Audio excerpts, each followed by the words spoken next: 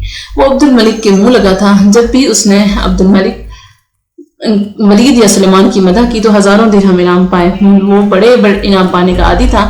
ایک بار اس نے شام کی مدح کی تو شام نے اسے 500 درہم عطا کیے، لینے کو تو اس نے یہ 500 درہم لے لیے، مگر دربار سے باہر آتے ہی اس نے اس رقم کے سیب خریدے اور وہیں کھڑے کھڑے بچوں میں بانٹ دیے۔ گو شام کو ڈھول بجا بجا کر خبر دے دی کہ تم نے انتہائی بخل برتا، تمہاری عطا شاہانہ عطا نہ تھی، ہم نے تمہارے خاندان سے تعلق کے سبب یہ حقیر رقم قبول تو کر لی، مگر یہ ہماری شایان شان نہ تھی۔ ہشام بڑا کنجوس تھا، اس کی کنجوسی کے پیش نظر یہ 500 درہم بھی بہت تھے۔ اسے اختل کی اس فضول خرچی کی اطلاع ملی تو کہنے لگا اس نے اپنا نقصان کیا، ہمارا کیا بگاڑا۔ ہشام کو احساس نہ تھا کہ شاعر نے اس کے بخل کی اس طرح جو چغلی کھائی تھی اسے قیامت تک کے لیے زبان مل گئی تھی، اس سے ہزاروں گھنٹیاں بن گئی تھیں۔ صاحب الغانی کہتے ہیں کہ اگر اختل نصرانی نہ ہوتا تو وہ اپنے وقت کا سب سے بڑا شاعر مانا جاتا۔ انہوں نے سند دی ہے کہ ایک بار سلیمان بن عبد الملک نے اپنے جانشین عمر بن عبدالعزیز سے پوچھا، آقائی آپ کے نزدیک جریر بڑا شاعر ہے یا اختل؟ تو انہوں نے جواب دیا اختل کے نصرانی ہونے نے ان کے اس کے لیے بڑی مشکلیں پیدا کی ہیں۔ گو دوسرے لفظوں میں اگر اختل نصرانی نہ ہوتا تو عمر بن عبدالعزیز اسے بڑا شاعر تسلیم کر لیتے۔ صاحب الغانی نے اختل فرزوق اور اختل جریر کی باہمی ملاقات کا حال لکھا ہے۔